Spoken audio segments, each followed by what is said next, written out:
The scenario now advances 3 weeks to November 7th, 2019, to the second meeting of the Pandemic Emergency Board. Thank you all for reconvening on short notice.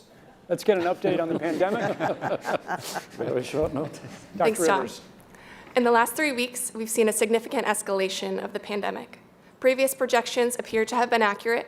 We've gone from about 35,000 cases to more than 260,000 estimated cases, with 13,000 deaths. This may be an underestimate. We know that there is a good deal of underreporting due to lack of surveillance in many parts of the world. The greatest number of reported cases are still in South America, where the pandemic started, but the number of countries affected has risen from 8 to 23 across the Americas, Africa, the Middle East, Europe, and Asia. We expect the spread will continue to accelerate as we have more outbreaks. We project that in 1 month, we could see upwards of 2 million cases and over 100,000 deaths. And in 3 months, there could be as many as 20 million cases and 1.6 million deaths. The markets are reacting negatively to these projections, with some markets now in the red for the year. Thank you, Dr. Rivers. All right, we want to show you the latest news on the impacts of the pandemic on trade and travel, which will be the focus of this discussion.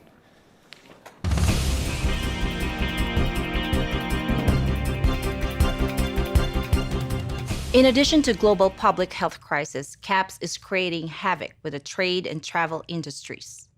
The frightening public health toll of CAPS continues to mount. Patients are overwhelming healthcare facilities around the world, including many of the makeshift triage and temporary care facilities. People are avoiding public spaces out of fear of infection and in compliance with public health recommendations. This has had a dramatic effect on the retail and service sectors. Businesses of all kinds are struggling to operate, let alone provide basic services, as their workers have fallen sick or refused to come to work. Some companies have allowed telecommuting, but for most businesses and employees, this is not an option. Public health agencies have issued travel advisories, while some countries have banned travel from the worst affected areas. As a result, the travel sector is taking a huge hit. Travel bookings are down 45%, and many flights have been canceled. A ripple effect is racing through the service sector. Governments that rely on travel and tourism as a large part of their economies are being hit particularly hard. Consumer confidence has fallen dramatically, and people are delaying or canceling discretionary purchases. As a result, manufacturers are scaling back production on many goods. On the other hand, staples like food and medicine are being hoarded. Mandated border closures and trade restrictions are creating severe localized shortages. The Purchasing Managers' Index suffered its sharpest decline in 50 years, a leading indicator that markets are preparing for a prolonged period of economic disruption. In some regions, politicians are adding to the noise and confusion through social media. Ban all goods and travel from infected countries, and boycott companies that spread disease are common Twitter refrains often led by public figures. It's safe to say we face a tough dilemma. The movement of people may facilitate the spread of CAPS, but interruptions to travel and trade may have economic consequences that are just as bad. And to give us more detail on these issues before our discussion, Lucia Mullen. CAPS is spreading, and it's largely due to the movement of people. Individuals from affected regions traveling to unaffected areas, and susceptible people traveling to affected areas and getting sick. Travel poses real health risks, both of spreading the disease and of travelers getting sick. In fact, many travelers to affected regions have gotten sick, and some have died. Many countries have issued travel advisories for affected parts of South America.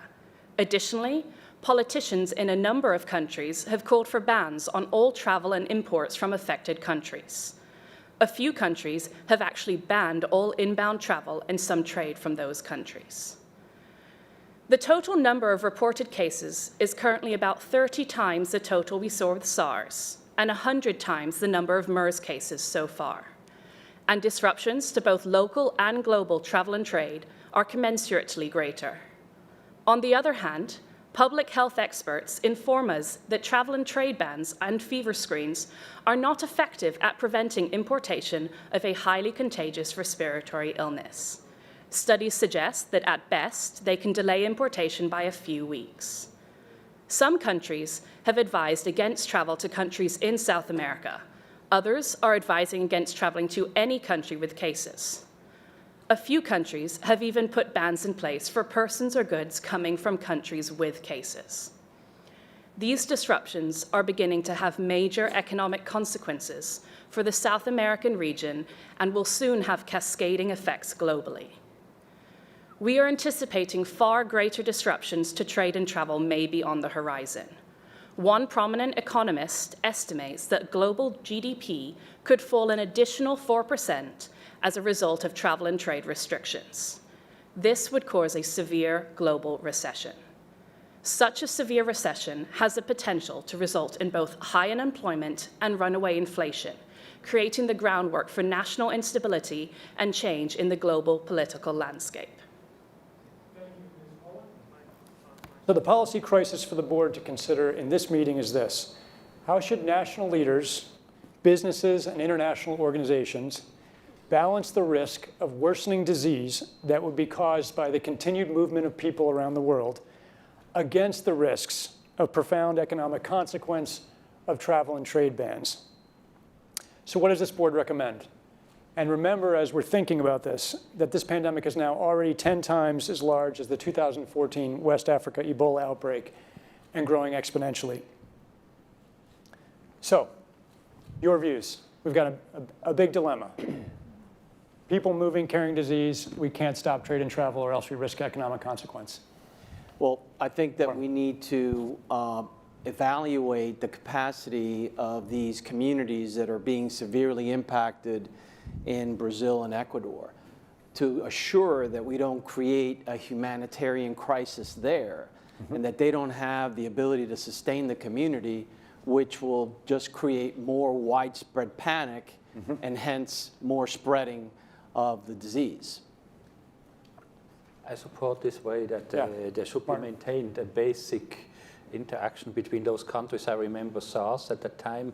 For us, Hong Kong was mainly affected, and we still maintained an exchange of travel, an exchange of transporting goods, and it helped both parties. Of course, there was the risk of importing infected persons to Europe, but we maintained it with the respective countermeasures, and it was successful at the end of the day. It was difficult, but it should be our basic philosophy to go through this as long as possible. Thank you for that example. I think in this case, we can be sure that if we allow trade and travel to happen, we will have continued spread. But I think for us, the question is it worth it anyway? People are going to spread the disease, but we have to keep trade and travel going in the world despite that. That's the question, or one of the questions. Steve? I think that this is a complex question, but I think there is an analytic approach to this that would provide an answer, which is what benefit is there from those interventions that you could implement, or is there any at all? And if there's not, at least from an analytic standpoint, it's a pretty clear-cut decision as to what should be done. That doesn't make the decision, but it needs to be a part of the decision-making process. And could you imagine conditions in which, for example, CDC would withdraw travel advisories? If you knew that they were contributing to travel and trade chaos? I could give an example from H1N1 where we had a time-limited advisory against travel to affected areas in Mexico, and after a short period of time, it became clear that if you live in the United States, your risk of getting disease is greater in the United States than it would be from a person traveling from Mexico. So that is actually a very helpful kind of analysis, just to make sure that it's not just pure harm. Chris and Jane? Yeah, I think we have to avoid thinking of whether this is a binary decision of whether there should be trade or travel or not. I think there has to be informed travel. I think having advisories that let people know about what, if they are going to travel, what they need to do to stay safe, and that has to incorporate some of the things we talked about in the last meeting about what's the likely availability of personal protection equipment or treatment should they fall ill while they're traveling. And in trade, we have to understand, again, how do we protect the people who are involved in keeping the global infrastructure of trade and logistics going? We need that infrastructure to move healthcare workers, to move healthcare commodities. we shouldn't take blunt instruments. We should actually protect the people engaged in making the international trading system work and inform people who are going to travel with or without a ban, and make sure they're making informed decisions rather than saying travel yes or no. Okay, Jane? I was going to make a very similar point, so let me make a slightly different one, but I agree with everything that Chris has said. We know that if you try and put a border between peoples who actually have reason to travel, they will go around you. And we also know that people will then hide issues around disease. So the question about how you give people the best information so they can protect themselves. And in Australia's case, in theory, we could close our borders, but let's be completely clear. We probably have enough fuel supplies to last us maybe a month. So in a practical sense, very, very often, there's not a lot you can do but to keep trade and travel going. But exactly as Chris says, it has to be done in a nuanced way. And for those of us who travelled through Asia during SARS, I was one of those people. Being informed about what I needed to do to protect myself was a really important part of how we handled that.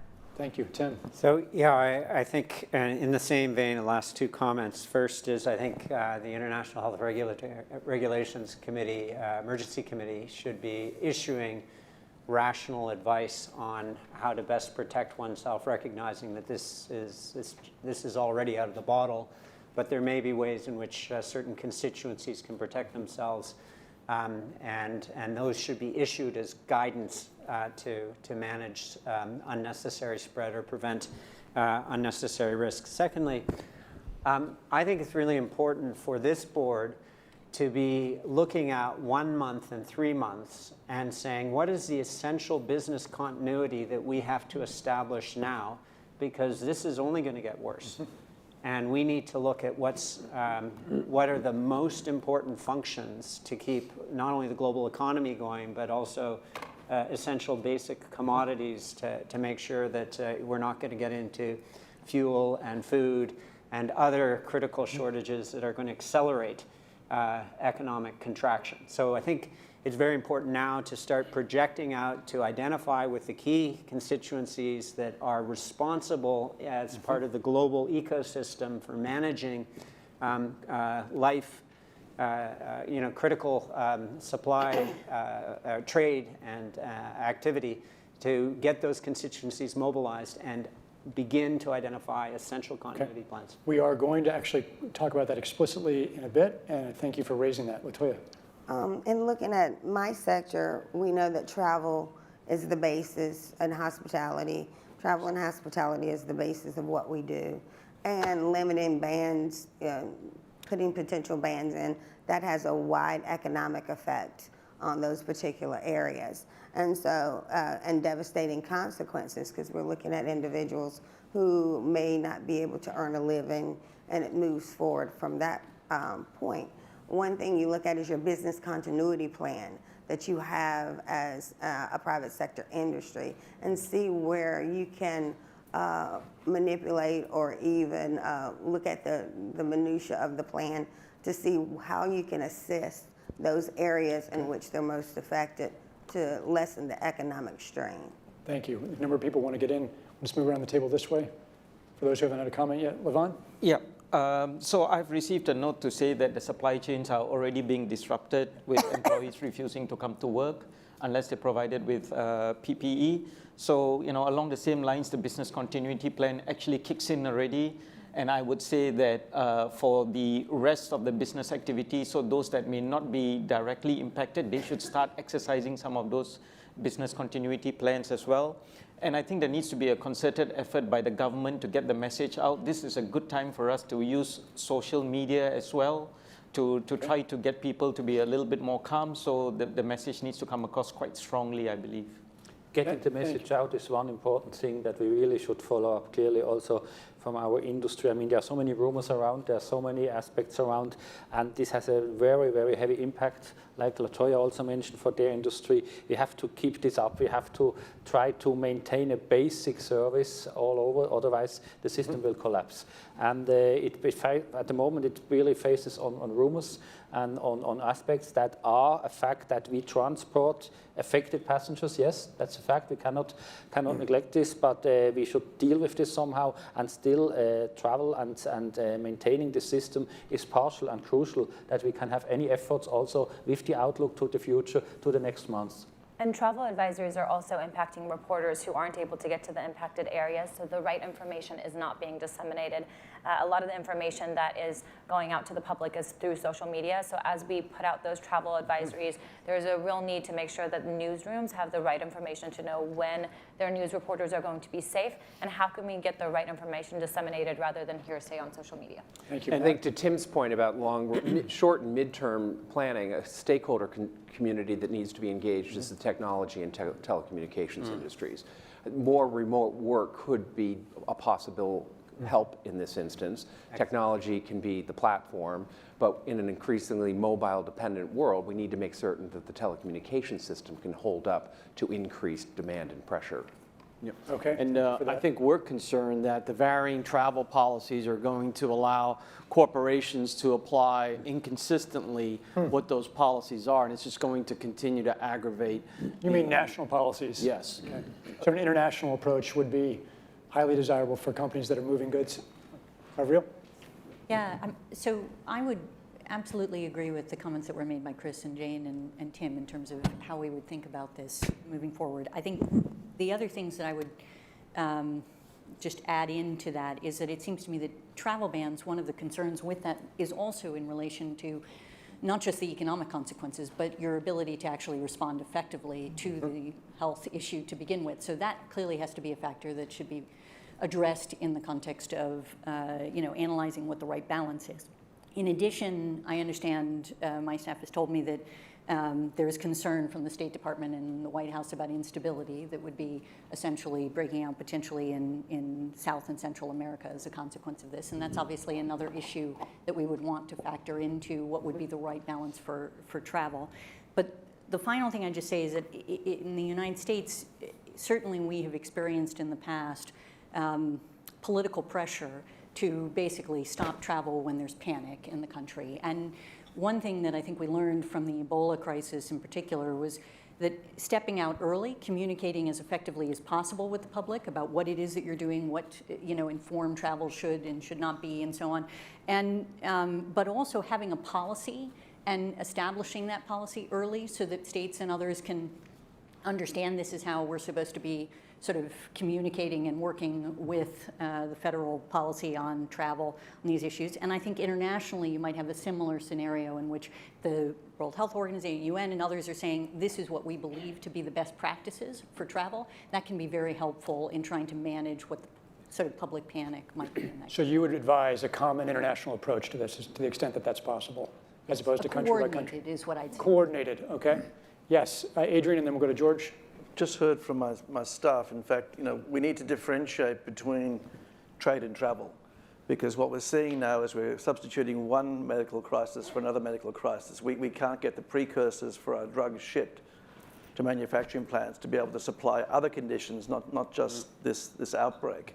And so we need to think about what is travel. Is it non-essential travel? Is it business travel?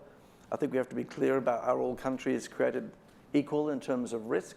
We need to have real clarity of communication around that if we're going to maintain our medical supplies globally. And for global business, for your company, where should that communication be coming from?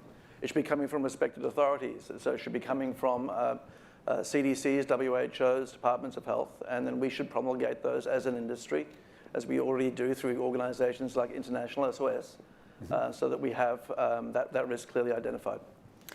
So you raised the question of essential versus non-essential. I just would ask the group, what is essential trade and travel? Do we have a common definition or even the beginnings of a definition of what should be essential trade and travel? Well, it will depend on the context. WHO, we has should a use list of WHO's essential for trade medicines. and travel. Yeah. For medicines and supplies or for all trade and travel? No, it's just medicines. Medicines, but, okay. I think it's the right question. Okay. I'm sorry, George. Yes, I've got some information from my side. It looks like some countries already banned travel. And it looks like also in China we have a few hundred cases and also have a dozen death cases. But look at the data so far we collected. Looks like, think about the 2009 pandemic, H1N1, and also Ebola. Of course, if you can stop everything, it looks like the numbers would decrease. But you have to balance between the trade, travel, economics, and the social activity, everything together. So in my opinion, think about H1N1 and Ebola. Maybe risk communication and public understanding the whole situation is more important than the ban of the traveling and everything. So this is, I would agree with Matthews, spread the knowledge to the public by mobiles, all this accessible device. Thank you. Sophia, did you want to comment on that? Sophia, yeah, Brad? I want to agree with that. Okay. And my staff have advised me that basically the level of support for travel restrictions is somewhere between 57 and 90%. Now, we all know politicians will be influenced by the general view in the community, but we can use that in a positive way. The truth of the matter is, if we find ways to retard spread, and if we can work with people, so what we're doing is, one, consistent with meeting their concerns, but we do it in a way that actually meets the science need. And we have done this with Ebola, we've done it with flu. So we've got history here, but we need to do it in an orderly and in science-informed way. Okay, thanks, Sophia. Thank you. And just a note that the UN is now concerned that the travel restriction is now impacting countries that have not even reported any cases, and recommends that member states actually follow the WHO guidance, and that means not to implement a travel ban. I think it goes back to the communications point that has been made around the table about the informed travel, et cetera, et cetera. Thank you, Brad. Yeah, we've reached a point where travel discussions and bans, whether it's personal or commercial, is affecting supply chain, and there's fear and panic about ships and coming into docks and supply. So it's starting to interrupt supply chain. So we have to just be cautious at this point in the time of the crisis that it's not just about travel, because now it's spreading to supply chain issues, because countries or even companies are saying, don't let that ship come into the dock because it's coming from an area that's right. I think so. We can't be siloed in our thinking about, oh, it's just travel ban right now. Right. So it's starting to affect a broader part of the crisis. So for those of you who work in the global supply chain, what kind of strategic interventions are going to be necessary to keep trade and travel going? Are we going to need to have government bailouts of companies, or are companies going to be able to make it through this crisis? For example, Lufthansa or others in your industry. Are we going to need subsidies, liability, remediation, countermeasures? What's it going to take to keep Lufthansa flying? I mean, first of all, it is really that we have open communication, that we try to convince, as Sophia said, governments not to ban each other, especially if it's countries that are not affected. We realized it. I take again the example from the SARS crisis. Hong Kong was heavily affected. We had good communication with the government there, with the CDC, and we could find a way to maintain operation, although it was economically a nightmare, 20% booking figures in the planes for certain periods. So you're flying planes with 20% bookings? Yes, but we kept flying. Okay, that time it was one destination. If it's worldwide 20% booking figures, we have to adapt the network. We will not maintain this for several weeks, that's the case. But that's why it's so important. And once again, with Sophia, we have to spread this out clearly. Countries that are not affected should be served on a normal basis. Countries that are affected should be served on an adapted basis, what is necessary, but still should be served. And we need a clear and open communication. Jane mentioned it as well. What is essential, what is non-essential travel, we have to clarify this. Otherwise, if we go down to 20% bookings over a long period, the company will run down. That's a fact.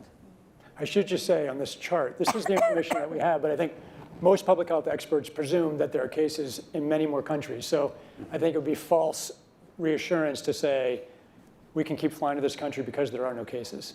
We don't know that there are cases, but we believe that there are cases. They haven't been detected yet.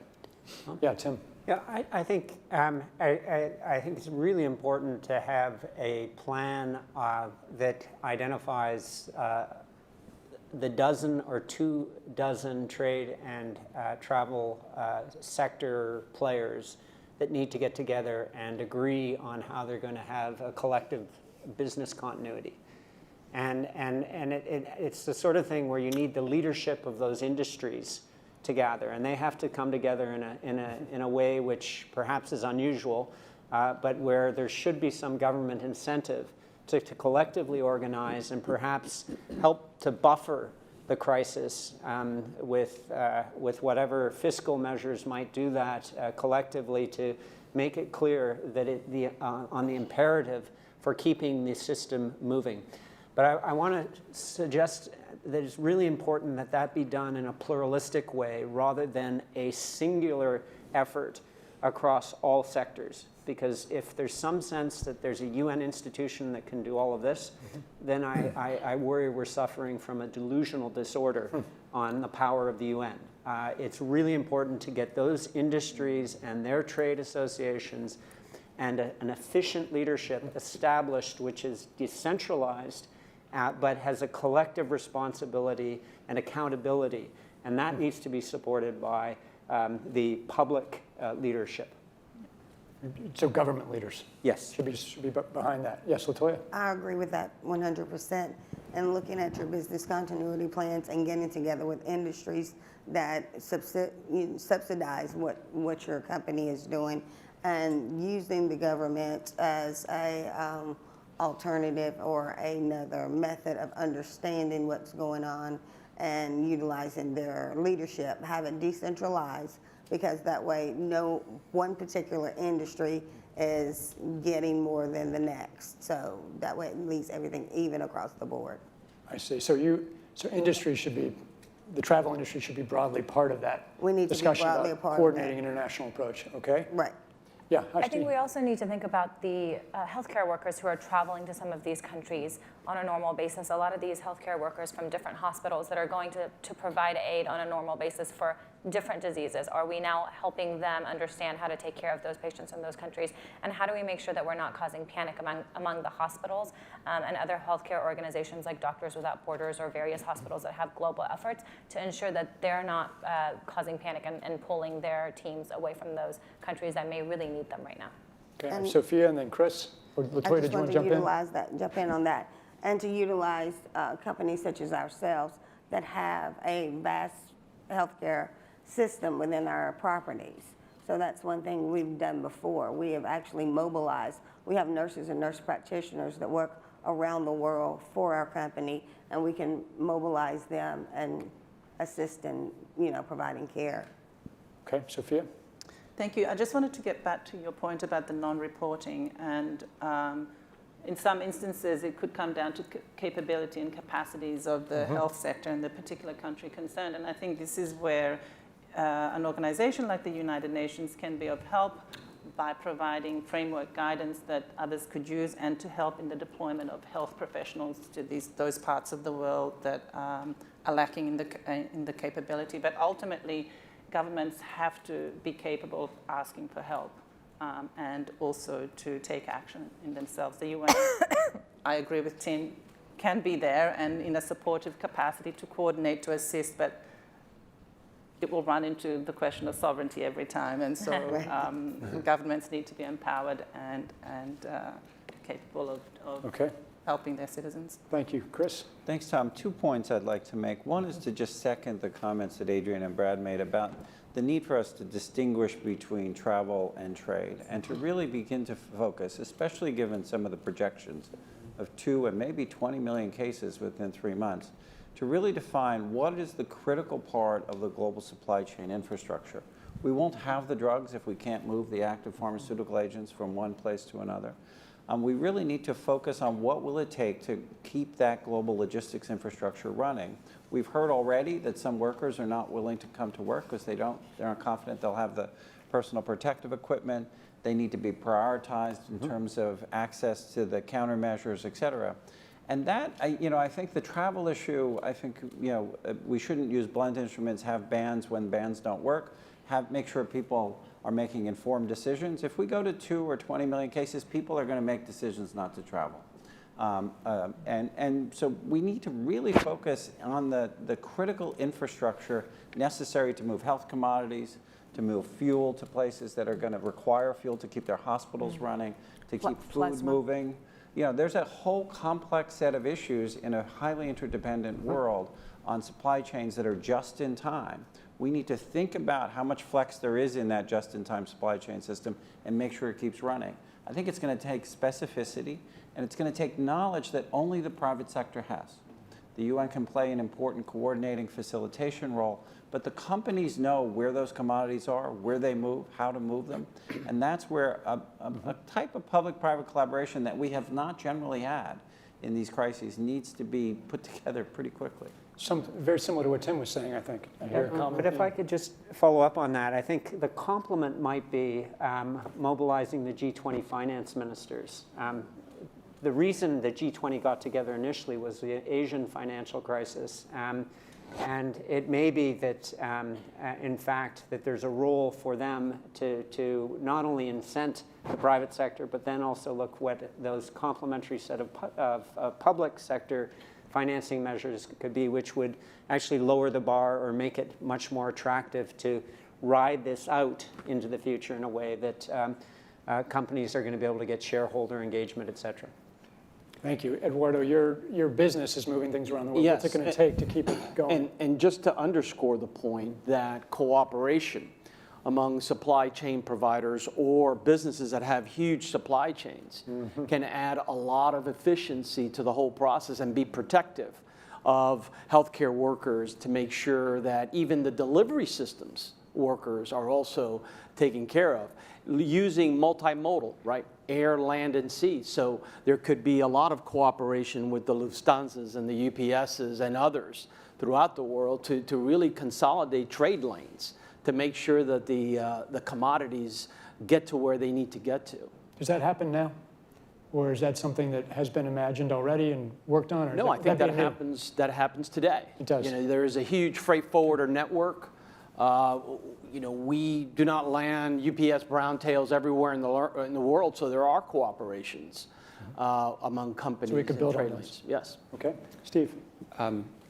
I think the statement about what would happen even in the absence of any government intervention, travel would decrease. People are not going to, they're going to know what the information is about where disease is and not travel there. I think that there is an important role for government to not make a bad situation worse. And that is largely going to be communicating valid and trusted information about where the problem is so that people can make their own decisions, and that whatever guidance the government, national governments do provide is tailored to what the situation actually is. I think there is a spectrum of interventions all the way from just saying, you know, hey, there's a disease here to something that exists today. If you're pregnant, don't travel to a malarious area. I mean, there are travel guidances in place all the time of that sort. But let's be clear. People trust less and less what comes from government. They're actually enabling many sources of information, Google, Facebook, the free-to-air media networks, ensuring that they are equipped, companies who will talk to their staff. And we know that very often these days people believe much more something that will come from their company than they will believe something that comes from government. So we have to partner. Well, yeah, I just want to say that we are actually going to get explicitly into communication shortly in a subsequent discussion, so maybe you could hold that thought for one moment. But just in closing, it sounds like there is a kind of a support here at the table for developing some kind of international coordinated approach for identifying the most important trade that's happening in the world, the essential services, for the collaboration between business and governments. Any final comment? Last 30 seconds. I'd like to make a comment about the security of supply. You know, industries need to take a leading role in making sure that the key providers upstream of commodities for their final products, that there are simple things in place. Like, for example, if going to a factory is a dangerous place, what are we doing in the factories to change that? Are people wearing masks? So there are probably very simple things that industries and trade associations could work on for critical commodities. Okay, well then we'll leave it there. We have to leave it there for time. Thank you all for your input. Our team, again, will take the board's recommendations and promulgate them widely to decision makers around the world. And this concludes this meeting. Great, and we will now take a 15-minute break and reconvene the exercise at 10:35. Thank you.